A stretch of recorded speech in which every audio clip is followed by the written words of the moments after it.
Abdullah Bey, müşkülat var mı? والله مشكلات yok. Yani elhamdülillah امور كلها تمام تمام الحمد لله. يعني الشعب التركي كوزال كوزال ما شاء الله. Şugul iyi. الحمد لله شغل تمام كله تمام الحمد لله.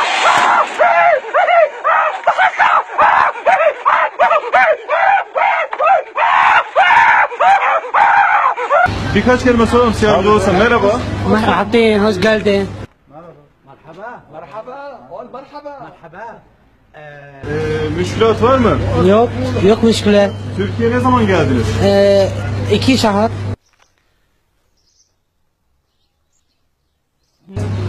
2 şaka. Yani mesela Senenli 2 ay. 2 şahar yani 2 şahar. الشك نردا نردا الشك نردا كر كر 2 ay. 2 ay önce Türkiye'ye geldiniz. Türkiye. Türkiye nasıl Maraş? Kahramanmaraş. İyiyim elhamdülillah şükür. Devlet Türkiye hükümetle teşekkür ederim. سلم على الوالده والولد تطلس ابراهيم تطلس هارو هارو هارو